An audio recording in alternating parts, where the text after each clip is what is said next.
Welcome to stories of India Vibhuti sir.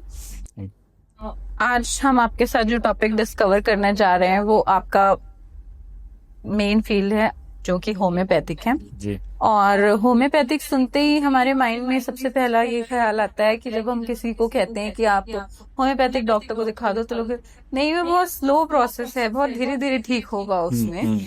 तो लोगों के दिमाग में ये वाला मिसकंसेप्शन है क्यों कि homeopathic is very slow treatment? Generally होता क्या है कि whenever you find the root cause किसी भी प्रॉब्लम की, जब हम जड़ में जाते हैं तो जड़ को एक तो ढूंढना और उसका सॉल्यूशन निकालना ये टाइम लेता है।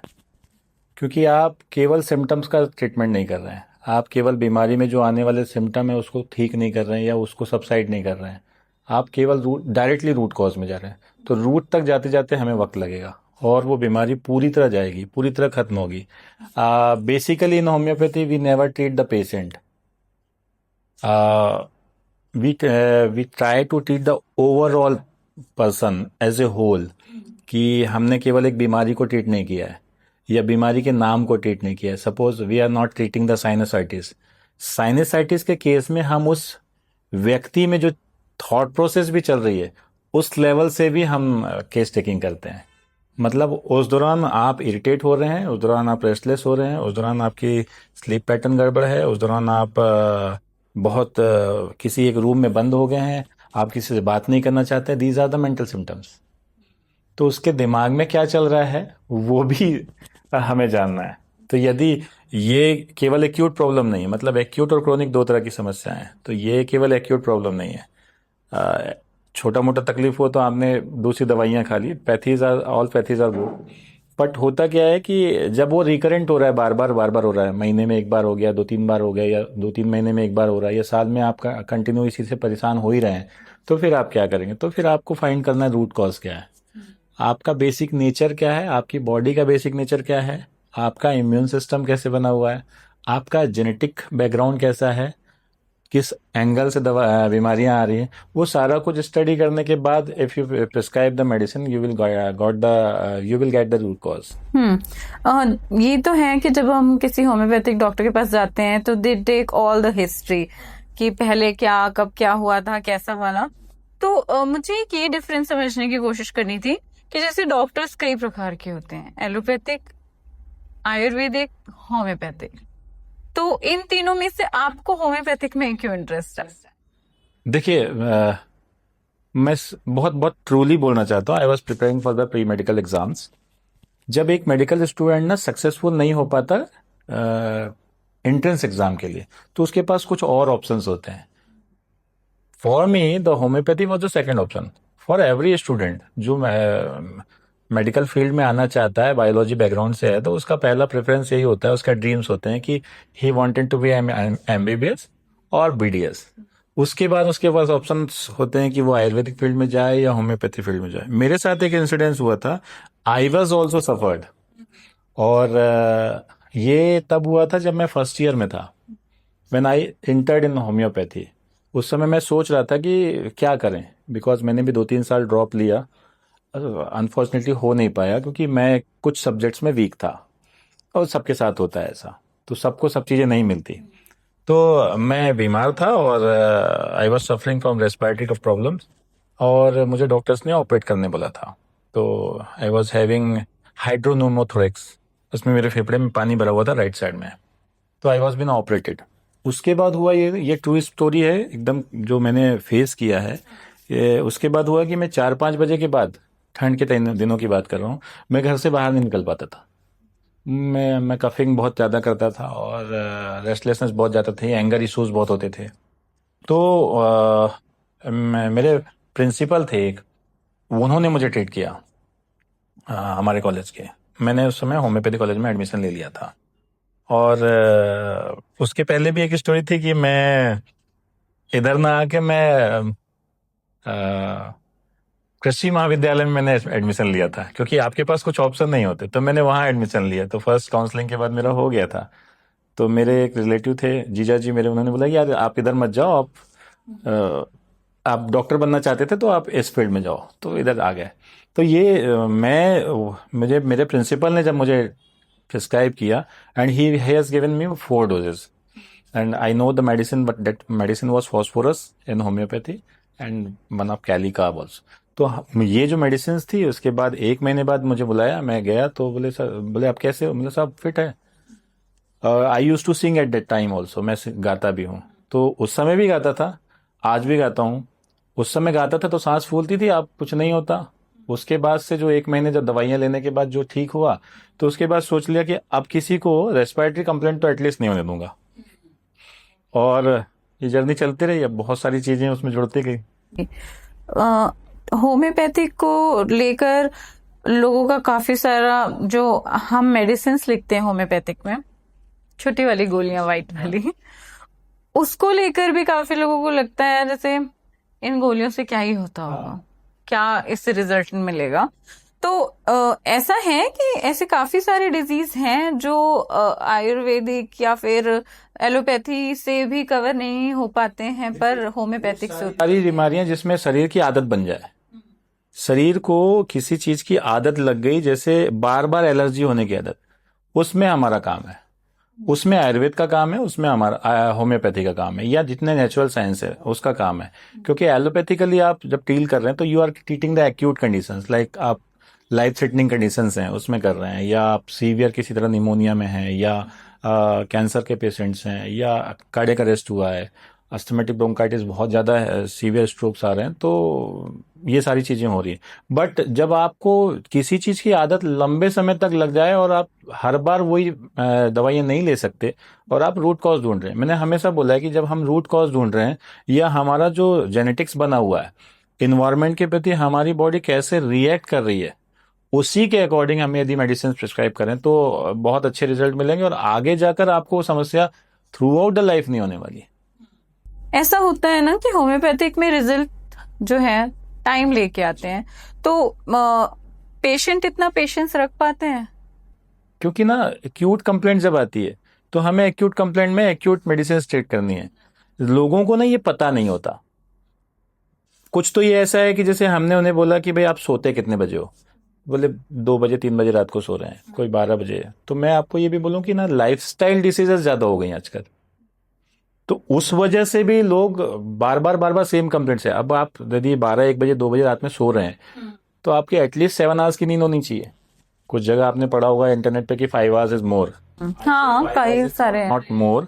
क्योंकि आपको ना आपकी माइंड को एक, ये समझ ली कि वो एक बैटरी है, और उस बैटरी को आपको कम से कम 7 से 8 घंटे चार्ज करना है, और आप फास्ट चार्जर में लगा देते हो 5 आवर्स 4 आवर्स में हो जाएगा, नहीं होगा। वो कहीं ना कहीं बॉडी आपकी रिएक्ट करेगी, क्योंकि बॉडी का एक पीएच वैल्यू है, बॉडी का एक डाइजेस्टिव सिस्टम बना हुआ है। उस सिस्टम में आपने खाना डाला हुआ है रात में 7 बजे 8 बजे 9 बजे, तो वो खाना डाइजेस्ट होने का टाइम चाहिए। 4 घंटे 5 घंटे में डाइजेस्ट हो ही नहीं सकता खाना। एटलीस्ट 7 to 8 आवर्स आपको सुलाया जाता है। आपके ब्रेन को ऐसा बनाया गया है कि आपका ब्रेन ना रात में सो जाता है, कि उसको एक्चुअल ब्रेन तो काम करता रहता है, पर वो आपको सुलाया जाता है। आपके माइंड को में ब्लड सप्लाई को थोड़ा कम किया जाता है, उसमें ऑक्सीजन कम की जाती है, और पूरी ब्लड सप्लाई जो भेजी जाती है वो चाहिए आपके डाइजेस्टिव सिस्टम में। तो पूरा फ्लो जाता है डाइजेस्टिव सिस्टम में, आपका डाइजेशन की प्रोसेस चलती रहती है और आप रेस्ट करते रहते हैं, ताकि जब आप सुबह उठें तो बाकी सिस्टम को एक्टिवेट करना रहे। तो ब्रेन का काम एक्टिवेशन। अब वो हमने ड्यूरेशन कम कर दिया, क्योंकि ये जो एज आ रही है, ये एरा आया है ना, ये मोबाइल का एरा है। यहाँ पे ना हम इसके एडिक्ट हो गए हैं, तो हमारा सारा काम ना इसके हिसाब से चलता है। ये जो खिलौना जो आपने भी अपने हाथ में रखा हुआ है, या जिसके माध्यम से हम लोग हमें देखेंगे, वो एडिक्शन पे चला गया है। 3 साल का बच्चा हो या फिर वो 80 साल के बुजुर्ग, सबके हाथ में ये खिलौना है, और सब ना अपनी खुद की आइडेंटिटी खो चुके हैं। तो they are trying to find all the answers from the web. तो ये एक बहुत बड़ी समस्या है। तो आपके पास भी ऐसे पेशेंट्स आते हैं जो बीमारी और उसका इलाज गूगल करके पहले से समझ चुके हैं? एग्जैक्टली आते हैं। समटाइम वी हैव टू से you have completed the Google, okay right now अब मैं स्टार्ट करता हूँ, ठीक है। तो ऐसा होता है, क्योंकि ज्यादातर लोग चाहते हैं कि वो हर चीज पढ़ लें, पर होता क्या है, वहां से एक प्रॉब्लम जनरेट होती है कि जब आपने सपोज सर्च किया कि एलर्जी, तो एलर्जी पर्टिकुलर किसी चीज से एलर्जी हो, हमें एलर्जी की पहले डेफिनेशन पता होनी चाहिए। वो नहीं, हम उन्हें वो सब कुछ स्टडी करके आ गए। स्टडी करने के बाद अब वो जो पढ़कर आए हैं वो ही उसको बोलते हैं डॉक्टर के सामने। अब वी ऑल हैव, मतलब जितनी मेडिकल फेटर्निटी के लोग हैं उन्होंने तकरीबन अपने 10-10 12-12 साल इस चीज़ को दिए हुए हैं। तो वी टेल देम कि आप वहाँ से नॉलेज लीजिए, बट थोड़ा सा सरेंडर हो जाइए ताकि हमें वो चीज़ें समझने में का मौका मिले और हम आपको समझ पाएं, क्योंकि हमें तो ओवरऑल पूरी पर्सनालिटी समझनी है। एक्यूट केसेस में ऐसा नहीं होता कि आप कल पानी में भीग गए तो मुझे रस्टॉक्स प्रिस्क्राइब करनी है होम्योपैथी की medicine. This has been written कि ये पानी में भीगा पेशेंट है और उसके मस्कुलर पेन होगा तो वी विल प्रिस्क्राइब रस्टॉक्स। और भी मेडिसिन हैं। तो होता क्या है कि एक्यूट में कोई प्रॉब्लम नहीं है, लेकिन प्रॉब्लम आएगी क्रॉनिक में, जब आपकी बॉडी की आदत बन गई है और आदत भी ऐसी कि वो जाने का नाम ही नहीं ले रही है, बार बार बार बार। इस आदत में भी एक और सीवियर लेवल होता है जहां पे वो ऑटो इम्यून हो जाता है। ऑटो इम्यून मतलब अगेंस्ट योर इम्यून सिस्टम। उसमें कुछ ब्लड टेस्ट होते हैं जिससे हम ये डिसाइड करते हैं कि whether it is an auto immune और नॉट। ऑटो इम्यून का केस बड़ा बड़ा निराला केस है। उसमें ये होता है कि आप you have to go towards steroids and all. अब यदि आप स्टेरॉइड्स पे जा रहे हैं तो फिर चूंकि जरूरत होती है, सिस्टेमिक लूपस एरिथ्रोमेटोसिस एक कंडीशन होती है, ऐसी बहुत सारी कंडीशन हैं ऑटो इम्यून की। होता क्या है कि उसमें बॉडी का इम्यून सिस्टम आपके अगेंस्ट में, आपका ही रखवाला आपके विरुद्ध हो चुका है। तो होगा ये कि बॉडी में किसी भी तरह की एक्टिविटीज चालू हो जाएंगी, आपके अगेंस्ट में रहेगा। स्किन में हो सकता है, बॉडी के किसी भी टिश्यू में हो सकता है, किसी भी ऑर्गन में हो सकता है, उसके लिए आपको स्टेरॉइड लगते हैं। जब आप कंडीशन, मैं हमेशा सजेस्ट करता हूं कि जब एक्यूट, इस तरह का कोई एक्यूट फेज किसी भी ऑटो इम्यून डिसीज में आए तो आप पहले अपनी पैथी, जो एलोपैथी आप यूज कर रहे हैं वो यूज कर लीजिए, then tell us, we will help you. And वो आयुर्वेद से हो सकता है, वो होम्योपैथी से हो सकता है, वो योग से हो सकता है। आई ऑल्सो सजेस्ट कि आप मेडिटेशन और ध्यान में भी जाएं and take dietary advice also, and if needed physiotherapy and all तो वो भी आप कीजिए, क्योंकि आपको ओवरऑल हेल्थ गेन करनी है और वो है क्योर की राह। क्योर की राह थोड़ी पतली है, तो क्योर आने के लिए आपको बहुत सारी चीज़ों का सपोर्ट लेना होता है। तो आप जिस भी तरह के लेवल से जाएं। जी। ऐसा होता है कि जब पेशेंट आपके पास आ रहा है, आपने उसको 1-2 महीने की मेडिसिन दी, फिर वो रिकवरी के जोन में है, लेकिन उसके बाद वो आपके पास आना छोड़ दे या ना आ पाए, और फिर वो उसको बढ़ने के बाद वापस आए आपके पास, ऐसा होता होगा पेशेंट्स के साथ। तो इन दैट केस फिर आप लोगों के लिए कितना मुश्किल होता है? चाहे पहले बात तो हमारे पास ना एक केस टेकिंग रिकॉर्ड होता है कि हमने पेशेंट का एक रिकॉर्ड लिखा हुआ है, पूरी डिटेल्स हमारे पास। तो हमें ये भी लिखा होता है कि हमने लास्ट टाइम क्या प्रिस्क्रिप्शन किया था, सो दैट हमारा काम इजी हो जाता है। हमने उसको समझ लिया एक बार और हमने उसकी पूरी जो किताब है, वो उसकी जिंदगी की किताब अब हमारे पास आ गई, हमने पूरे रिटर्न ले लिया है। That is called case taking format. अब उस केस टेकिंग फॉर्मेट में सब कुछ लिखा हुआ है कि ये हुआ था, ये हुआ था, ये हिस्ट्री थी, मलेरिया हुआ, पीलिया हुआ, टाइफाइड हुआ, इमोशनल इश्यूज आए, डिप्रेशन के इश्यूज थे, या फैमिली में म्यूचुअल अंडरस्टैंडिंग में प्रॉब्लम हुई, उस वजह से प्रॉब्लम चालू हुई। क्योंकि ना बीमारियां कहीं से भी आ सकती हैं। बीमारियां केवल बैक्टीरिया, वायरस, फंगस इस वजह से ही आए ऐसा नहीं है। बीमारियां स्ट्रेस से भी आती हैं, क्योंकि आजकल डायबिटीज जो है वो स्ट्रेस डिसऑर्डर है और लाइफस्टाइल डिसऑर्डर है। आजकल थायराइड जो है वो स्ट्रेस डिसऑर्डर है, लाइफस्टाइल डिसऑर्डर है। आजकल माइग्रेन जो है वो स्ट्रेस डिसऑर्डर है, लाइफस्टाइल डिसऑर्डर है। तो लगभग लगभग सभी बीमारी, मैंने बोला ना, ये जो खिलौना हम लोग रखे हुए हैं ना, ये बड़ा परेशान कर रहा है। तो हर जगह जहां से हम शुरू कर रहे हैं उसमें ये चीज हमको, हमारे पास पूरी हिस्ट्री है। तो जब भी पेशेंट ऐसे बीच में आता है, या 2 महीने 3 महीने, इवन 6-6 7 7 8-8 साल के केस रिकॉर्ड्स रखे होते हैं। आजकल तो कंप्यूटर का जमाना है, तो सब सॉफ्टवेयर में होता है। मैं जनरली सॉफ्टवेयर यूज़ नहीं करता, बट मेरे कलीग्स, मेरे सीनियर सब यूज़ करते हैं, तो वो सब रिकॉर्ड होता है। तो आपके पास पेशेंट का रिकॉर्ड सारा होता है, तो कोई प्रॉब्लम नहीं होती। और एक बार पेशेंट खुद भी देख लेते हैं कि वेदर इट हैज़ वर्क और नॉट, तो वो भी। एक और मिथ है होम्योपैथिक को लेके कि होम्योपैथिक ट्रीटमेंट पहले चीजों को बढ़ाता है, फिर खत्म करता है। मैंने भी सुना था जब मैं होम्योपैथी फील्ड में आया था, 15 साल हो गए मुझे। एक ही बार ऐसा हुआ था, और मेरे ही घर के पास में एक पेशेंट था, बच्ची थी, उसका हुआ था। तो मैंने वो, इट वाज इनिशियल प्रैक्टिस। तो हुआ ये कि मैंने एक medicine prescribe, patient was having fungal infection at the time. मैं 6 या 8 महीने हुए थे प्रैक्टिस को। तो मैंने एक मेडिसिन प्रिस्क्राइब किया, और मेडिसिन प्रिस्क्राइब करने के 3-4 दिन बाद वो बहुत ज़्यादा फ्लेयर अप हो गया। मैंने सोचा ऐसा होता होगा, क्योंकि 7-8 महीने हुए थे प्रैक्टिस करके, 6 साल की पढ़ाई के बाद, और ये 7-8 महीने की प्रैक्टिस हुई है, अब इसके बाद लगता है ऐसा ही होगा। उस दिन जो मेडिसिन प्रिस्क्राइब हुई थी, उसके बाद से उस मेडिसिन को प्रिस्क्राइब करने में मुझे डर लगता था कि यार ये कहीं फिर से ऐसा ना हो जाए। एक दिन हिम्मत करके मैंने कुछ पेशेंट्स पे ये चालू किया, नहीं हुआ, क्योंकि मुझे ना ये जो मिथ्स मिलते थे ना, ये मुझे भी बहुत डराते थे कि यार ऐसा होगा तो ऐसा नहीं होगा, वैसा होगा, क्योंकि हमने भी बचपन में जब खाई थी तो छोटी छोटी गोलियां, मीठी मीठी गोलियां, तो हम जिसकी भी डिब्बी मिले सब अंदर हो जाती थी, पता नहीं चलता था बचपन में। तो मैंने यार चलो कोशिश करते हैं। उस दिन के बाद से आज 15 साल हो गया, वो पहले ही केस था, उसके बाद कभी नहीं हुआ। उसके बाद I have worked on the practically, मैंने ओपीडीज में किया, मैंने बहुत सारे पेशेंट्स में भी देखा। अ, ऐसा ना एक ही बार हुआ था, तो मैंने उस इस केस को ना पूरा स्टडी किया कि होता क्या है। हुआ ये था कि वो डिसीज अपने आप ही फ्लेयर अप करती है, क्योंकि जो फंगल इन्फेक्शन होता है बॉडी में स्पेशली, वो बच्चों में बहुत तेजी से फैलता है। तो वो तो डिसीज का कोर्स था, वो मेडिसिन का साइड इफेक्ट नहीं था। तब मुझे रियलाइज हुआ, क्योंकि उसके बाद से 15 साल के अभी तक के केस के रिकॉर्ड हैं, कहीं भी ऐसा कुछ हुआ नहीं। तब मैं उसको क्या बोलूं, यदि बार बार यदि हो, या गलतियां तो इंसान से होती, मुझसे भी हुई होगी, या डोजेज में हो, या दवाइयों के प्रिस्क्रिप्शन में हो, तो फ्लेयर अप करता। कल भी मैंने केस लिया, रायपुर का ही केस था, तो उन्होंने भी मुझसे सबसे पहले ये सवाल पूछा कि सर वो बढ़ेगा तो नहीं। मैंने ये तकलीफ आपको कब से है, तो बोले सर 18 साल हो गया। 18 साल से he was having fungal infection. तो मैंने उनसे जो दूसरा सवाल किया कि मतलब सोते कितने बजे हो, तो बहुत जोर से हंसे वो। मतलब क्यों, इतना क्यों हंस रहे हो, मैंने एक सवाल ही तो पूछा है कि यार सोते कितने बजे हो। बोले 3 बजता है। तो मतलब दवाइयाँ क्या क्या हो गई, I seen all the records, anti fungal, anti allergic, सभी चीज़ें चल रही है, और ऑफ एंड ऑन वो चीज़ें होती ही रहती हैं, हर 1-2 महीने में फिर वही कहानी। फिर फिर मैंने यार आप चाहते हो जल्दी सोना, बोले सर अब आदत हो गई है, मेरा काम ही ऐसा है कि मैं 2 बजे सोता हूँ और फिर 6-7 बजे उठ जाता हूँ, तो मतलब आपकी नींद पूरी नहीं हो रही है। ऐसा कितने साल से चल रहा है? बोले 17-18 साल हो गया। तो मतलब आज सो जाओगे? तो ऐसा थोड़ी आदत बनाता हूँ, तो मतलब ये 10 डेज का मेडिसिन है, 10 दिन बाद मुझे दिखाइएगा।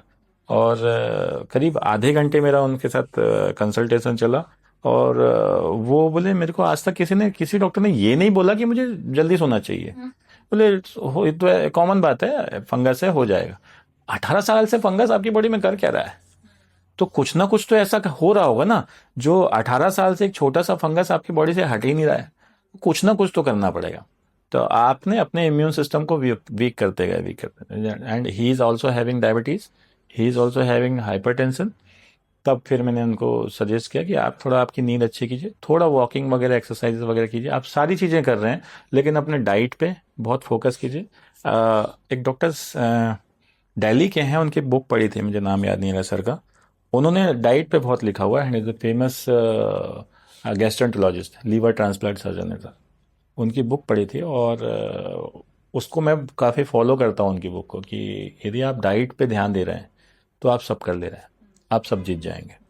और यदि डाइट पे ध्यान नहीं दे रहे हैं, तो मैं खुद भी ये करता हूँ कि मैं किसी शादी या पार्टी में भी जाऊँ ना, तो rarest of the rare cases में ही शादी पार्टी में कहीं खाना खाता हूँ, नहीं तो मैं घर से खाकर जाता हूँ। वाइफ मेरी इस वजह से परेशान रहती है, बोले आपको खिलाना भी पड़ता है, शादी में भी जाओ, और वापस आके या तो फिर नहीं मिला, तो या तो मैं सैलेड खा के आऊँगा, सैलेड फ्रूट खा के आऊँगा, या फिर मैं घर में आके फिर खाना खा लेता हूँ। क्योंकि आप घर का खाइए, गरम गरम खाइए, फ्रेश बना हुआ खाइए। जैसे सर आपका होम्योपैथिक का ट्रीटमेंट रहा है, होम्योपैथिक के साथ साथ फिर आपने स्किन में भी अपने आप को किया, और स्किन में जंप करने से पहले मैं मेंटल हेल्थ पे बात करना चाहूंगी। होम्योपैथिक मेंटल हेल्थ रिकवर करने में हेल्पफुल है? ज़्यादातर केसेस में होता है ऐसा, कि डिप्रेशन के केसेस हैं, we deal ADHD also, attention deficit hyperactivity disorder, we deal autism also. मैं इस केसेस को कम करता हूँ, लेकिन मेरे सीनियर्स और बहुत सारे डॉक्टर्स हैं, वो इन पे फोकस ज़्यादा करते हैं, क्योंकि मेरे पास बहुत वैरायटी के केसेस हैं, मैं एक जगह लिमिट नहीं होना चाहता। I deal with the depressions, क्योंकि ना हो क्या रहा है कि मैंने पहले भी बोला कि हम ना हर सवाल का जवाब ना वो इंटरनेट पे ढूंढ रहे हैं। जिंदगी के हर सवाल का जवाब ना इंटरनेट पे नहीं मिलेगा। मैं तो बोलता हूँ जिंदगी के किसी भी सवाल का जवाब आप इंटरनेट पे गूगल मत कीजिए, क्योंकि ना वो आपको आपकी जिंदगी में ही मिलना चाहिए। हमको लगता है हमने सब चीज सीख लिया है, इस वजह से प्रॉब्लम हो रही है। हमने कुछ नहीं सीखा है, वी आर जस्ट कॉपिंग। हम अपने एक्सपीरियंस नहीं ले रहे हैं। आप स्कूल की भी पढ़ाई में देखेंगे ना तो एक्सपीरियंसेस जो है बच्चों के वो गूगल से कॉपीड है। बच्चे का खुद का एक्सपीरियंस नहीं है, तो कॉपीड वर्जन बन रहे हैं हम लोग। बीमारियां जो हो रही है ना वो अकेलेपन की वजह से हो रही है। डिप्रेशन जो हो रहे हैं, मेंटल हेल्थ की जो जिसमें बात की मैंने, बीच में मेरे इंस्टाग्राम चैनल में मेंटल हेल्थ के बारे में भी मैंने एक वीडियो डाला था। मेंटल हेल्थ इसी नहीं आ रही है क्योंकि हम फैमिली से दूर होते जा रहे हैं। मेंटल हेल्थ इसीलिए नहीं आ पा रही है क्योंकि हम अपने लिए ही अपना मी टाइम नहीं ढूंढ पा रहे हैं। मेंटल हेल्थ इस वजह से नहीं आ रही है क्योंकि हम अपने हैप्पीनेस के लिए जो हमारी हॉबीज होती थी ना, हम उसको मिस कर दे रहे हैं। हम उसके लिए वक्त ही नहीं दे पा रहे हैं। मेंटल हेल्थ इसलिए नहीं आ पा रही है क्योंकि हमारे पास हमारे जो खुद के जो काम है वो इतने सारे हो गए हैं कि कुछ वक्त बचता ही नहीं है, और जो थोड़ा बहुत बचता है ये खिलौना ले जाता है। ना आप बोलेंगे कि आप सर इसके पीछे क्यों पड़ गए हो, पर ये खिलौना रियली बहुत प्रॉब्लम। नहीं, इट्स नॉट लाइक कि इसके पीछे पड़ने वाली बात। मैंने मतलब दिस इज द फैक्ट कि कोई भी चीज जो भी है, किसी भी चीज का बहुत ज्यादा उपयोग हमेशा हानिकारक रहता है। डिपेंडेंसी हो गई है। कि आप अब फोन बनाने वाले ने तो फोन बनाया था कि आप कॉल करो, मैसेज करो, कुछ अर्जेंट हो तो करो, पर अब आप घंटों फोन पे बात करके टाइम पास कर रहे हो। मैसेजेस कुछ अर्जेंट कहीं फंसे हो तो बातें हो ही नहीं रही हैं, reels and all, social media, reel से बात कर रहे हैं। तो that is the gift of Covid. ना ना वो पहले पहले भी था, बट कोविड के बाद से तो मैं सिखाने आया। ऐसा लगता है कि कोविड के बाद से तो खैर कोविड ने काफी आर्टिस्ट को प्लेटफॉर्म भी दिया है। कोविड ने हमको जिंदगी जीना सिखाने की बात कही थी। What I feel in Covid कि कोविड हमें जिंदगी जीना कैसा है, हम बहुत तेजी से भाग रहे थे, तो उसने सिखाया कि थोड़ा स्लो करो यार, जिंदगी बहुत तेजी से जी रहे हो, इतनी तेजी से जीने की क्या जरूरत है। बरसात हो रही है तो मजा लो ना, हर बार रेनकोट पहन के घूमने कौन बोल रहा है। आप बरसात का महसूस तो कीजिए, वो फ्लेवर तो महसूस करो, वो खुशबू जो आएगी मिट्टी की, वो उसका मजा तो महसूस करो, बारिश की बूंदों को महसूस करो, एंड बी नेचुरल। वो नेचुरल नहीं हो पा रहा है। चाय का मजा, घर के चाय का मजा, ठंडी हवा और पकोड़े, वो हमने मिस किया हो। अब तो सर हेल्थ कॉन्शियस लोग तो पकोड़े खाते भी नहीं है, अब तो लोग वो भी छोड़ लिटरली नहीं खा रहे हैं, लिटरली नहीं खा रहे हैं। वो उसमें भी डरे हुए हैं कि कहीं इसमें भी कुछ तो इस टाइप का कुछ ग्लूटॉन या इस टाइप का कुछ ऐसा कुछ तो नहीं है। मैं इन सब चीजों से थोड़ा सा डरता हूँ। बोला यार नेचुरल रहना में प्रॉब्लम क्या है, हर चीज को स्टडी करके ही खाना जरूरी है क्या। ठीक है, अब हम स्किन पे आते हैं। आपने साथ साथ स्किन का और कॉस्मेटोलॉजी का भी आपने काम चालू किया। तो मुझे पहले तो एक ये, अभी आपने इनकी डेथ का सुना, हार्ट अटैक का, शिफाली जरीवाला का। कुछ कुछ रील्स और कुछ कुछ न्यूज में ये दिखाया गया कि उसके पीछे उनका ब्यूटी ट्रीटमेंट रीजन था। जो काफी पिल्स लिया करती थी, इंजेक्शंस लिया करती थी बोटॉक्स का, और आईवी लिया करती थी, जिसकी वजह से शायद उन्हें बीपी वॉज सूटेड, हाँ, बीपी सूट हुआ था। तो क्या ऐसा है सच में? कुछ एक रील्स मैंने भी देखा, कुछ थोड़ा सा मैंने उनके बारे में पढ़ा था, तो मुझे एक इनकी हिस्ट्री मिली थी, आई डोंट नो ये सही है या नहीं, कि she was having epilepsy at childhood. और उस दिन जिस दिन उन्होंने ये किया था, उस दिन उनका फास्ट था। ये भी मैंने कहीं पढ़ा था। और उस दिन ब्यूटी शॉट लिया था उन्होंने। I think she has taken vitamin C drip, तो उसकी वजह से ब्लड प्रेशर शूट हुआ। एंड और बाकी जो भी चीजें हैं वो आगे जो केसेस आएगा और स्टडी होगी उसमें पता चलेगा। जितना मैंने पढ़ा सोशल मीडिया में मुझे दिखा। ओके, स्किन के पार्ट में मुझे सबसे पहले तो ये समझना है कि आज की डेट में इतने n नंबर ऑफ प्रोडक्ट्स हैं, हमको ये कैसे समझ में आएगा कि हमारे लिए क्या है? उसलिए तो हम लोग बैठे हैं कि जैसे I also went to so many skin doctors, like pigmentation है जो एक सर्टेन एज के बाद ये हर किसी के साथ होती है ना, इधर इट्स मेल और फीमेल, ये होती है प्रॉब्लम। तो इस बेस पे मैंने भी कंसल्ट किया है डॉक्टर से, बट मुझे ऐसे उतना कोई सही रिजल्ट नहीं एक तो समझ में आया, और सेकेंडरी कि it takes certain steps like आपको सिटिंग्स लेनी पड़ती हैं। तो जो लोग बिल्कुल भी इस चीज से अवेयर नहीं है, जो पहली पहली बार जा रहे हैं स्किन ट्रीटमेंट्स के लिए, उनको जाते ही डॉक्टर जब ये बोल देते हैं कि आपको 5 सिटिंग लगेगी, 10 सिटिंग लगेगी, और फिर skin treatments are very expensive, ठीक है। तो एक वो माइंड में आ जाती है पिक्चर कि अगर हम इतनी बार आते हैं तो हमको इतना 50-60 हजार 1 लाख रुपए तो खत्म मिनिमम टू मिनिमम हमको हो ही जाएगा। और उस पे भी हम सामने वाले डॉक्टर्स पे इतना ट्रस्ट नहीं कर पाते, क्योंकि स्किन ट्रीटमेंट्स में डर्मेटोलॉजिस्ट, कॉस्मेटोलॉजिस्ट, स्किन डॉक्टर्स काफी सारे ऐसे हैं। पहले ऐसा हुआ करता था कि स्किन के कुछ डॉक्टर्स हुआ करते थे जो, हाँ, कुछ होते थे जो स्पेसिफिकली बैठा करते थे, हमें पता होता था कि हाँ सबसे कम जो होते थे वो स्किन वाले ही होते थे इस फील्ड के, है ना। अब ऐसा है कि हर जगह है डर्मेटोलॉजिस्ट, एंड इट जस्ट कि आप किसी के क्लिनिक में जा रहे हैं तो आप उनका उठा के फाइल नहीं मांगते कि आपने कहाँ से पढ़ाई की हुई थी, वो वैलिड है थे कि नहीं है, हमें ये नहीं पता कुछ। जी जी, पेशेंट को ये सारी चीजें से मतलब नहीं था, उन्हें अपना अपने प्रॉब्लम और उसके रिजल्ट से मतलब। तो नहीं, बीइंग अ क्लाइंट मेरा ये माइंडसेट है कि अगर मैं जा रही हूँ तो मुझे ये जब कोई डॉक्टर ऐसा इतनी सारी सेटिंग्स सजेस्ट कर देता है और इतनी सारी चीजें कर देता है, तब हमारे माइंड में ऐसा जाता है कि क्या पता रिजल्ट आएगा कि नहीं आएगा, सही होगा कि नहीं होगा। तो उस चीज को इंश्योर करने के लिए कि उनको रिजल्ट सही मिले और वो आपके पास उस पूरी सेटिंग्स के लिए आप क्या फिर कैसे उनको वो करते हैं, मतलब पहले तो मैं आपको बताऊं कि मैं इस जर्नी में क्यों आया। मैंने सारी चीज़ों की पढ़ाई की, होम्योपैथी से सारी बीमारियां ठीक की। अब दिमाग में कॉन्सेप्ट आया कि क्या ना, केवल पेशेंट शहर के ही नहीं है, गांवों से भी पेशेंट आते हैं। और जब से कैमरा आया ना, तब से लोग कॉन्शियस हो गए, ब्यूटी कॉन्शियस। तो मेरे दिमाग में ये ख्याल था, और ना जो गांव से आते हैं उनको वो इलाज नहीं मिल पाता। And I did courses in cosmetology, I am clinical cosmetologist.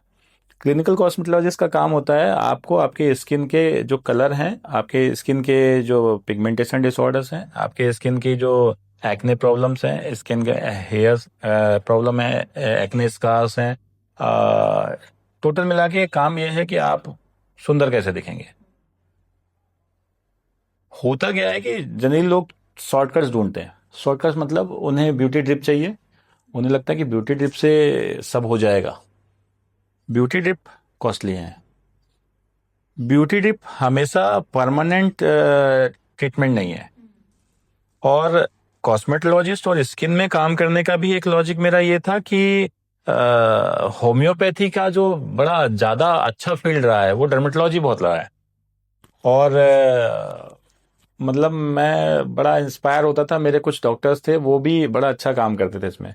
तो आई थॉट कि कुछ ऐड ऑन करते हैं, कुछ मशीन्स के साथ और कुछ मेडिसिन्स के साथ और कुछ टेक्निक्स के साथ। तो मेडिसिन्स हमारी, टेक्निक्स और मशीन्स साइंस से लेते हैं, और टेक्निक्स जो है कोर्सेज से लेते हैं। जब इन चीज़ों को आप कंबाइन करते हैं और अपनी मेडिसिन्स करते हैं तो उसके बड़े ड्रास्टिक रिजल्ट आते हैं। होता है कि ऐसा कि पहले के ज़माने में तो ये सारी चीज़ें नहीं थी, तो हमारी मम्मी, हमारी नानी, हमारी दादी की स्किन में उस समय भी झाइयाँ नहीं दिखा करती थी। आजकल की मम्मियां जो हैं वो 20, 25, 26, 30 में ही पिगमेंटेशन आ रहे हैं। तो क्यों आ रहे हैं? Then I come back to the first point, this is all because of our lifestyle. ये लाइफस्टाइल है।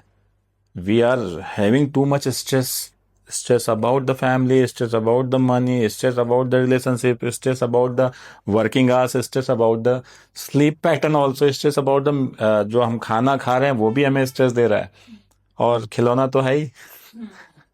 तो प्रॉब्लम क्या है ना, उसको सॉर्ट आउट करना है। तो केवल प्रोसीजर अप्लाई करने से ही आपको 100% रिजल्ट मिलेगा, ये हो नहीं सकता।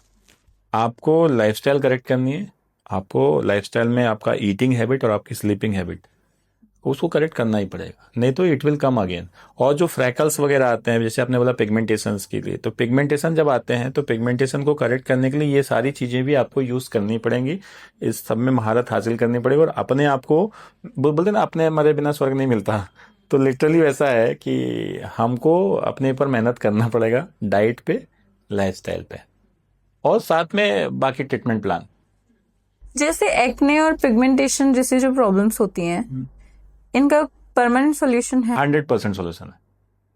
पिगमेंटेशन में थोड़े से प्रॉब्लम मेलाज्मा के केसेस में आते हैं, वो थोड़ा टाइम टेकिंग प्रॉब्लम है, बट वो भी सॉर्ट हो जाता है। पर केवल और केवल मेडिसिन या केवल और केवल लेजर्स या केवल और केवल पीलिंग से नहीं, या laser plus chemical peel plus medicine नहीं, इसके साथ में लाइफस्टाइल भी जरूरी है, एंड स्ट्रेस मैनेजमेंट ऑल्सो, क्योंकि स्ट्रेस बहुत बड़ा फैक्टर है फ्री रेडिकल इंजुरीज के लिए। फ्री रेडिकल हमारी बॉडी में बनने वाले आयंस हैं, जिसकी वजह से स्किन पे सारे मैनिफेस्टेशंस आते हैं। तो ये सारा ओवरऑल वर्क एक साथ करेंगे तब जाके रिजल्ट मिलते हैं, और नहीं तो फिर वही वाली बात होती है कि मैंने इतना पैसा लगाया लेकिन रिजल्ट नहीं मिला। अगर कोई इंसान सारी चीजें फॉलो कर रहा है पर उसकी लाइफ का स्ट्रेस नहीं कम हो रहा है, स्ट्रेस करना पड़ेगा। तो स्ट्रेस क्या रोल प्ले करता है स्किन? स्ट्रेस ही सारा रोल प्ले कर रहा है, क्योंकि ना व्हेन वी रीड पैथोलॉजी, हम लोग पैथोलॉजी की बुक पढ़ते हैं, तो पैथोलॉजी में क्या होता है कि सेल को स्ट्रेस जाता है। When you remove the stress, cell अपने रिवर्सिबल चेंजेस में आ जाती है। यदि आपने कंटिन्यू स्ट्रेस दिया तो सेल जो है हमेशा इरिवर्सिबल पैथोलॉजिकल चेंजेस में जाती है, और ये जो इरिवर्सिबल पैथोलॉजिकल चेंजेस है वो फिर रिवर्स नहीं होने वाले।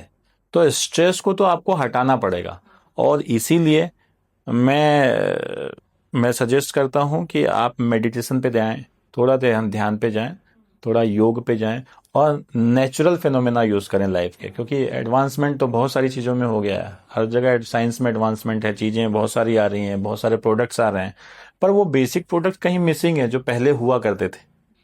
मैं हमेशा बोलता हूँ कि भाई आप नींबू रेगुलर खाया करो, जो नींबू संतरा मौसम्बी आप खाते रेगुलर खाया करो, एटलीस्ट नींबू तो ले लो। गुड़ खा लिया करो, यदि आप डायबिटिक नहीं है तो आप गुड़ ले सकते हैं, यदि आप हल्दी कच्ची वाली ले सकते हैं तो बेटर है। तो बोले सर मैं फिर जब यही खाना है तो फिर आपके पास क्यों आऊं? क्योंकि डॉक्टर के पास तो हम दवाई खाने आते हैं। तो मैं ये बोलता हूँ डॉक्टर के पास ना केवल दवाई खाने के लिए मत आया करो, पूरी चीज़ों को स्टडी करो, चीज़ें समझो, और जो पहले नेचुरली होता था, हमारे दादी नानी, मैंने देखा है कि मेरी नानी जी का तो मैंने कभी फ्रैकल देखा नहीं, मेलाज्मा या झाइयाँ जिसको बोलते हैं वो कभी नहीं देखा, मेरी मम्मी को भी नहीं था, मेरे मामा जी, मामी या चाचा चाची किसी को अभी ऐसा कभी नहीं हुआ। तो ये बहुत कॉमन स्टडी क्यों नहीं हुआ? दे यूज टू स्लीप 8 आवर्स। यदि रात में 7-8 बजे, उस जमाने में तो लाइट नहीं होती, तो 7-8 बजे सोते थे, सुबह 4 बजे उठ जाते थे, मजबूरी थी, उससे आगे नींद नहीं आती थी, 8 घंटे सोते थे। 8 घंटे सोने के बाद जो आपकी बॉडी में रिफ्रेशमेंट लगेगा ना, 7 से 8 घंटे सोने के बाद, उसके बाद तो आपको लगेगा आप ही राजा हैं। तो सबसे बेस्ट वो होता था। दूसरा, खाना सब कुछ अच्छा था, अभी कुछ भी अच्छा नहीं है। सारा ग्रीन था, सारा होममेड फूड था, बाहर हम रेयरली खाते थे, अभी हम ओकेजनली खाते हैं, घर में हम ओकेजनली खाते हैं। हाँ, ये है, जब से स्विगी जोमेटो और ये होम डिलीवरी फैसिलिटीज आ गई हैं, तब से 1 क्लिक अवे है सब कुछ। आलसी की भी बात नहीं है, we have got number of varieties ना, लाइक जी जरूरी नहीं है, लाइक देर आर फैमिलीज जो हाई क्लास फैमिलीज होती हैं, they have good chefs cooks at their home, ठीक है, उन्हें बाहर से नहीं मंगाना पड़ता है। But what middle class people, they don't have varieties, like dal chawal roti सब्जी है ना, अचार पापड़, यही। हाँ, बट अब किसी के लिए अगर 1 क्लिक में पास्ता अवेलेबल है, पिज्जा अवेलेबल है, तो अब लोगों का माइंड उस चीज में चला मैंने बोला ना, जाता है, खिलौना दिक्कत तो का घर पे बन नहीं सकता। प्रॉब्लम तो ये खिलौना है, इस पे जितने कंट्रोल कर लिया, ये इसलिए मैं दूर रखा है उसको। सबसे बड़ी प्रॉब्लम ये खिलौना है कि कंपनियां क्या कर रही हैं, सब चीजें प्रमोट तो करते जा रही हैं, बट आपको आपके हाइजीन का ध्यान रखना। अभी की समस्या ना अर्निंग नहीं है, पैसे तो आप कमा ही लोगे, अभी हेल्थ कमा के बताओ। अभी हेल्थ सबसे बड़ी वेल्थ है, कुछ भी एक गड़बड़ हुआ तो बहुत प्रॉब्लम होनी है। तो सबसे फोकस हेल्थ पे होना चाहिए, सबसे इंपॉर्टेंट है हेल्थ, पहले हेल्थ देन वेल्थ। आपके क्लिनिक में जो आप ट्रीटमेंट्स करते हैं स्किन के भी, उनमें सबसे ज्यादा पॉपुलर और डिमांडिंग क्या है? एक्ने, एक्ने सिम्प्लेक्स, एक्ने बोल के सिम्प्लेक्स, सिम्प्लेक्स मतलब शुरुआती एक्ने आ रहे हैं, हार्मोनल एक्ने होते हैं, एक्ने स्कार्स होते हैं, एक्ने वल्गरिस जो बड़े बड़े से एक्ने होते हैं नॉट जैसे, और सिस्टिक एक्ने, ये बहुत कॉमन है। और आजकल तो 12-13 साल में ही एक्ने की प्रॉब्लम मिलती है।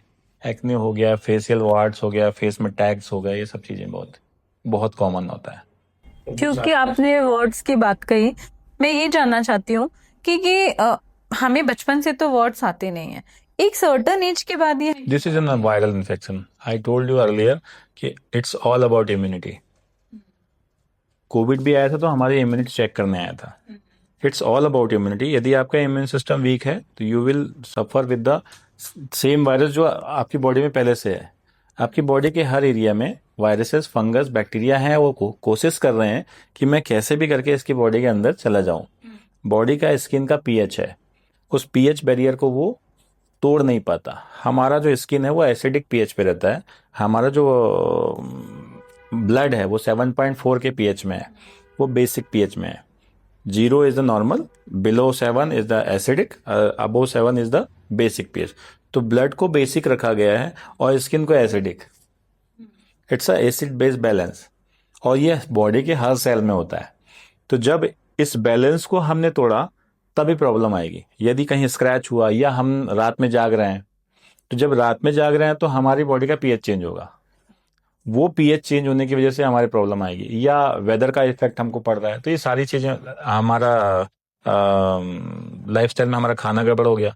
टाइमिंग्स कहाँ है खाने के, मतलब जब हमारे घर में मेड आती है और सफाई करके चली जाती है, तब उस समय तो खाना खाते हैं हम 4 बजे 5 बजे। सुबह का खाना, सुबह का खाना बहुत, और वो भी दाल चावल सब्जी रोटी जो पूरा खाना होता था। तो सर आज की डेट में तो इंटरमिटेंट फास्टिंग वगैरह भी हाँ, 16 आवर्स वाली, जी, मैं सपोर्ट नहीं करता उसको। ओके। मुझे लगता है कि आप 16 घंटे भूखे कैसे रह सकते हैं। मैं तो 3 घंटे में खा लेता हूँ और मुझे कोई प्रॉब्लम नहीं है। No BP, no sugar, no thyroid. आगे जाके हो तो अच्छी बात है, बट वो देखेंगे उस समय। पर 1-1.5 घंटा खेल लीजिए। आई यूज टू प्ले फुटबॉल, तो आप कोई भी एक गेम खेल लीजिए। और हर चीज़ के बारे में इतनी स्टडी करने की ज़रूरत क्या है। हम थोड़ा नॉर्मल भी तो जी सकते हैं, क्योंकि मैंने बोला ना, हम हर आंसर जो ढूंढ रहे हैं वो गूगल से ढूंढ रहे हैं। तो हमको हर चीज़ वहीं से सीखनी है। अब जितने नए कॉन्सेप्ट आएंगे वो सारे उसमें यूज हो जाएंगे, फिर आप उसको स्टडी करेंगे and you started applying on. Normal रहते हैं ना, जैसा हम पहले रहते थे हम वैसे ही रहते हैं।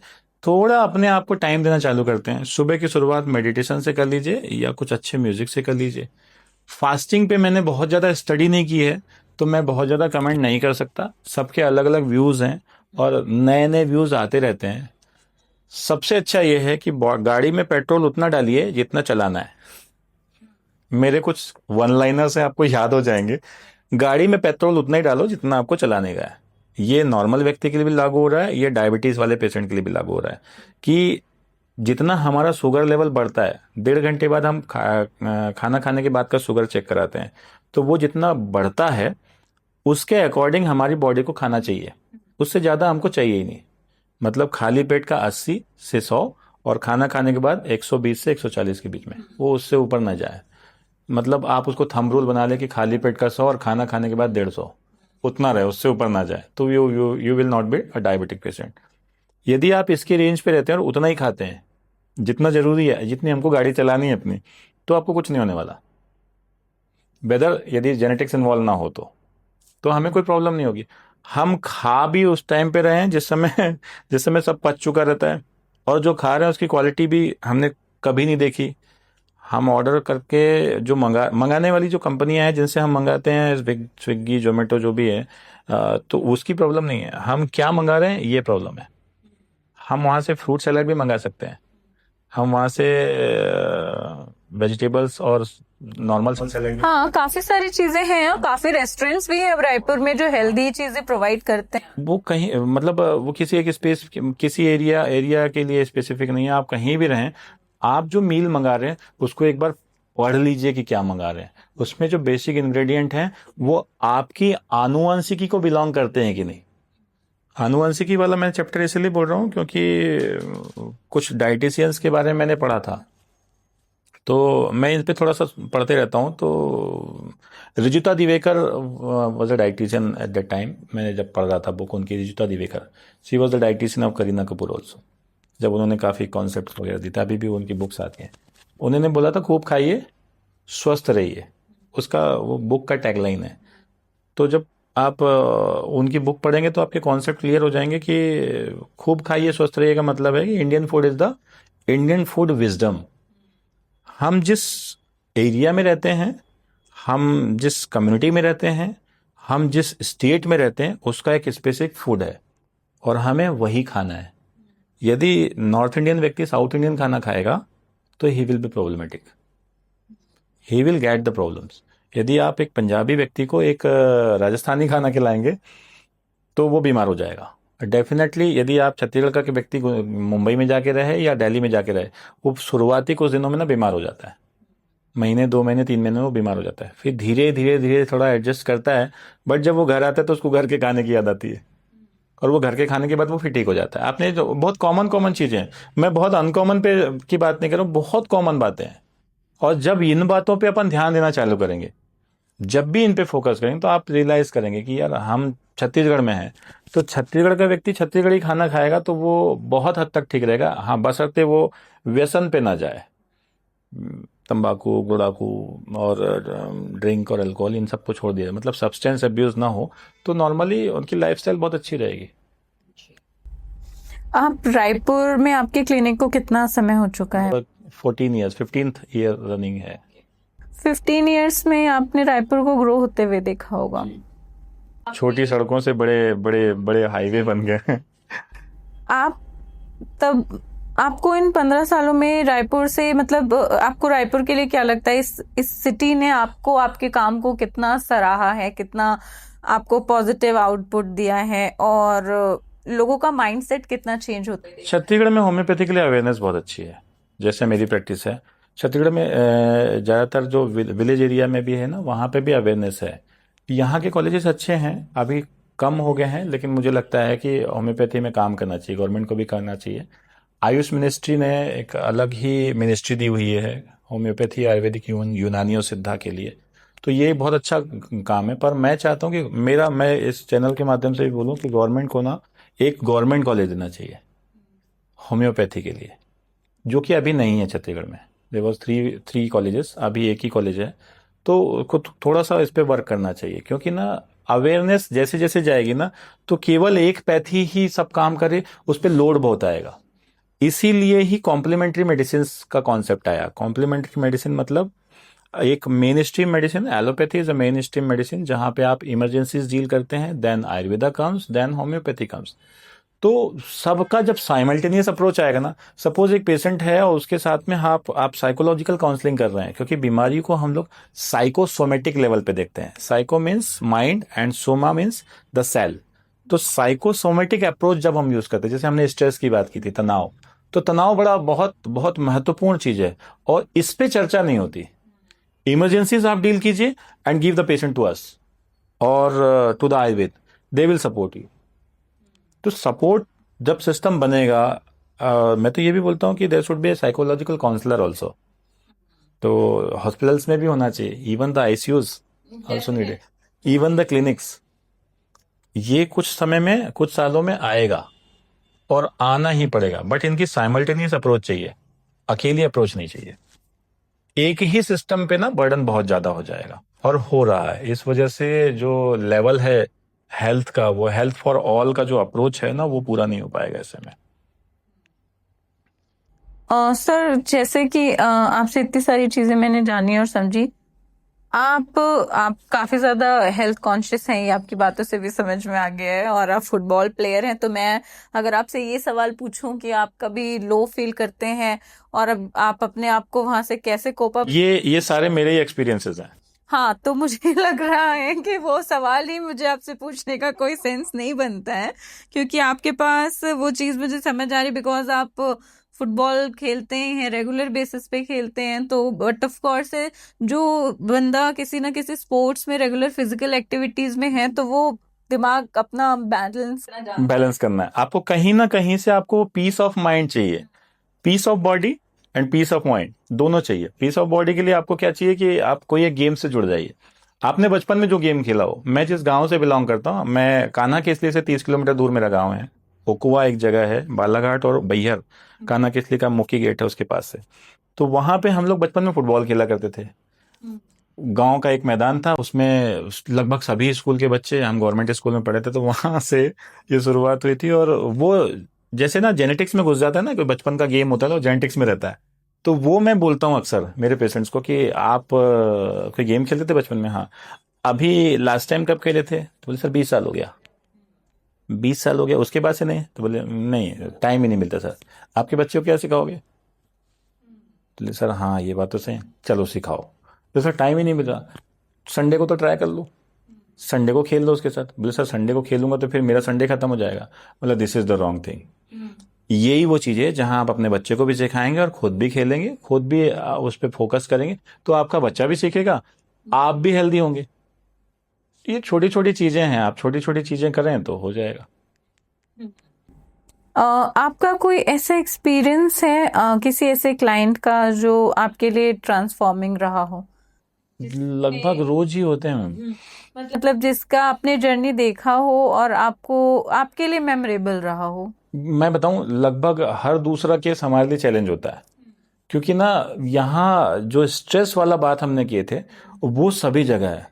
मैं अभी कल ही बात कर रहा था, एक व्यक्ति आए थे मुझसे परिचित हैं, तो कि आजकल ना बहुत सारी अनसर्टेनिटी हो गई है चीज़ों को लेके कि हम खुद पे ही, खुद के लिए ही वक्त नहीं निकाल पा रहे हैं। जब आपके पास आपके लिए वक्त नहीं रहेगा तो आप डिप्रेशन में जाएंगे, आप स्ट्रेस में जाएंगे, और फिर वहां हमें बहुत सारी काउंसलिंग करनी होती है। मतलब कभी आप होम्योपैथिक काउंसलिंग से यदि गुजरे हों तो पूरी की पूरी एक हिस्ट्री पूछी जाती है कि आप पहले कैसे थे, बचपन में कैसे थे, and what are the psychological emotional changes you have been feeling, और उसके बाद आपकी ज़िंदगी में क्या बदलाव हुए, परिवार आपका कैसा चल रहा है, परिवार का सपोर्ट है नहीं है, कोई आपकी ज़िंदगी में आया चला गया। तो जब हम ये सवाल पूछते हैं तो लोग बोलते हैं सर ये तो पर्सनल जा रहे हैं आप। हम लोग पर्सनली जा रहे हैं, हमारा काम है हमें वो स्ट्रेस ढूंढना है जिस स्ट्रेस की वजह से आपकी लाइफ कहीं स्टक है, and we prescribe that medicine जो उस पैटर्न को बिलोंग करती है। In homeopathy we deal with the psychology, we deal with the personality, क्योंकि होम्योपैथी में ना लॉ ऑफ सिमिलिया सिंप्लेक्स जो होता है वो नेचर का लॉ है। तो जब आप बीमारी ठीक कर रहे हैं तो आप नेचर के लॉ से डील कर रहे हैं, तो हम नेचर के खिलाफ जा ही नहीं सकते। तो जब जो बीमारी इस दुनिया में आई है या आपकी बॉडी में आई है, उसका इलाज भी यही है। और जिस भी व्यक्ति को उस तरह के सिम्टम आ रहे हैं वो किसी ना किसी पर्सनालिटी को बिलोंग करता है। अभी आप बोलेंगे ये थोड़ा सा स्पिरिचुअल टाइप का हो रहा है कि कोई बीमारी किसी व्यक्ति की पर्सनालिटी से कैसे जुड़ी हो सकती है। सपोज ये प्लांट यहाँ रखा है और is a bamboo kind of plant, ठीक है, तो इसका जेनेटिक्स बैम्बू वाला है। इस तरह की कोई पर्सनल, यदि इससे कोई मेडिसिन बनती होगी तो उसकी पर्सनालिटी उस व्यक्ति में हमें दिख जाएगी। We will study all the symptoms and उससे मैच करने की हम कोशिश करेंगे कि ये किस तरह की पर्सनालिटी है। If a person becoming violent very much, तो we will try to find out कि ये हम ना एनिमल किंगडम से ढूंढते हैं, क्योंकि वहां रिवेंज होता है। The animals do revenge. We try to find it in snake, कि या स्नैक रेमेडीज में से कहीं है क्या। We try to find out कि कोई किसी वायलेंट एनिमल में तो नहीं है। Suppose a person is very restless, तो we will try to find कहीं ये किसी ऐसी रेमेडी से तो नहीं है जहाँ पे रेस्टलेसनेस बहुत ज़्यादा है। रेस्टलेसनेस फिजिकल भी हो सकती है, रेस्टलेसनेस मेंटल भी हो सकती है। तो ये जो पैरामीटर है या ये जो टोटल सिनेरियो है, ये थोड़ा सा अलग टाइप का है। इसको समझने के लिए थोड़ी एक एक दूसरी स्टडी लगती है, और वो स्टडीज के लिए हमें बहुत सारे सेमिनार्स होते रहते हैं जनरली डॉक्टर्स के। काफ़ी सीनियर डॉक्टर्स हैं जो ये सब करते हैं, और उसके बाद उनकी लर्निंग होती है। Even I use to teach, मैं टीचर भी हूँ, तो मैं पढ़ाता हूँ बच्चों को। तो हम लोग वो पूरी पर्सनालिटीज़ के बारे में बात करते हैं, क्योंकि हमारी पढ़ाई ही वैसी हुई है। करीब 42 ग्रुप्स हैं मेडिसिन के, जिसमें मिनरल्स हैं, एनिमल किंगडम है, प्लांट किंगडम है, समुद्र में बहुत सारे अलग अलग तरह के एलिमेंट्स हैं, वो उनका उनका है। पीरियोडिक टेबल में बहुत सारे एलिमेंट्स हैं, मतलब मैं आपको बता नहीं सकता, छोटा सा ये जो हम कर रहे हैं, इतनी सारी चीजें हैं ना कि कभी कभी हम भी पढ़ पढ़ के कंफ्यूज हो जाते हैं कि यार ये दिन है कि ये दिन है। That's why the software and all come, क्योंकि डीप स्टडी होती है, स्पेशली ये क्रॉनिक केसेस में है, एक्यूट केसेस में नहीं। कि अभी आप, मैंने पहले भी बताया कि यदि आप भीग कर आए हैं, will prescribe rhus tox and you are having joint pain, तो हम वो करेंगे। आपसे इतनी देर से इतनी सारी चीजें डिस्कस करके ये चीज समझ में आई है कि जैसे कि हमारे सारे गेस्ट के साथ हमारे सारे ही जो टॉपिक्स उनकी फील्ड होती है वो इतनी बड़ी होती है कि उन्हें एक छोटे 30-40 मिनट या 1 आवर के एपिसोड में कवर कर पाना इतना आसान नहीं होता। और होम्योपैथिक भी उसमें से एक फील्ड ऐसी है जिसमें काफी सारी चीजें हैं और उस पे भी आपके पास मल्टीपल सॉल्यूशंस हैं। स्किन का भी है, कॉस्मेटोलॉजी का भी है, और फिर सारी चीजें हैं, मेंटल हेल्थ भी है ना। तो मुझे ऐसा लगता है कि आपको कवर करने के लिए मुझे एक आध एपिसोड और फिर करना पड़ेगा, जो मैं अब नेक्स्ट टाइम एपिसोड अगर हम आपका कभी करते हैं तो हम डेफिनेटली आपके क्लिनिक में करेंगे, सो दैट मैं अपने गेस्ट को आपका क्लिनिक भी बता पाऊँ, दिखा पाऊँ, आपके अचीवमेंट्स दिखा पाऊँ। और वो तो मैं any which ways introduction reel में डालती ही हूँ। तो अब मैं आपसे यही कहना चाहूंगी सर कि आप काफी अच्छा काम कर रहे हैं। मैं आपसे काफी समय से जुड़ी हुई हूँ, it's been like 6-7 years now मैं आपको जानती हूँ। और ये बात अलग है कि मैं ट्रीटमेंट के लिए जा नहीं पाती हूँ। मैं भी उन्हीं में से एक पेशेंट हूँ जो सिर्फ एक सिटिंग के बाद सेकंड सिटिंग तक पहुंच नहीं पाते। और तो आपका पेज हम मेंशन करेंगे अपनी प्रोफाइल में। हमारे जो भी नियर एंड डियर्स हैं जो वहां रहते हैं या जहां आपको लगता है कि होम्योपैथिक डॉक्टर के पास जाना चाहिए, तो मैं उन लोगों में से हूँ जिसे कोई बीमारी का थोड़ा भी पता चलता है तो मैं क्योर के लिए चली जाती हूँ। मतलब मेरे लिए अभी भी डॉक्टर्स जो हैं वो भगवान का दूसरा रूप ही है, क्योंकि मेरे साथ कई कई इंसिडेंट्स एक दो बार ऐसे छोटे छोटे हुए हैं कि मुझे ऐसा लगता है कि मैं खुद से उसको हील करने के बजाय बेटर है कि टाइम रहते ही डॉक्टर के पास उस समय जैसे वो दिमाग में जो थॉट प्रोसेस चलता है ना, we call it delusion in our language. Delusion as if कि मुझे ये फील हो रहा है, जैसे सपोज आप सो रहे हैं तो आपको अचानक नींद में ऐसा लग रहा है कि ड्रीम में ऐसा लग रहा है कि कहीं घर का दरवाजा खुला तो नहीं है, चोर तो नहीं आ जाएगा, तो we call it delusion as if. तो ये सबकॉन्शियस स्टेट की बात है, जहां हमारा माइंड एक सबकॉन्शियस स्टेट पे कुछ फीलिंग जनरेट कर रहा है, उसको भी पकड़ना वो थोड़ा सा पेचीदा काम होता है। तो उसके लिए 1-1.5 घंटे 2 घंटे का एक सेशन होता है जिसमें हम क्रॉनिक केसेस पे स्पेशली ये करते हैं। और there are lot of doctors, they are very much expert for that. तो सबने अपनी एक्सपर्टीज का फील्ड अलग कर लिया है। किसी ने डेल्यूजन्स पे काम किया है, किसी ने स्पेशली जो पर्सनालिटीज़ पे काम किया है, बहुत सारी चीज़ें हैं। कोई मानसिक रोगों पे ज़्यादा काम कर रहा है, कोई डेवलपमेंटल डिसऑर्डर्स पे काम कर रहा है, सबके अलग, कोई स्किन पे काम कर रहा है। तो they are very much expert for that. और ये फील्ड बहुत बहुत मज़ेदार फील्ड है। एक्सपर्टीज बहुत लोगों की अलग अलग तरह की चीज़ों में, कोई जेनेटिक डिसऑर्डर्स पे। तो मैं जितने टॉपिक्स उठाऊंगी सर के पास हर चीज का सवाल है, पर हमारे पास समय नहीं है। Thank you so much sir, आप आए और मैं आपके पास फिर से आऊंगी और ट्रीटमेंट के लिए तो डेफिनेटली जाऊंगी।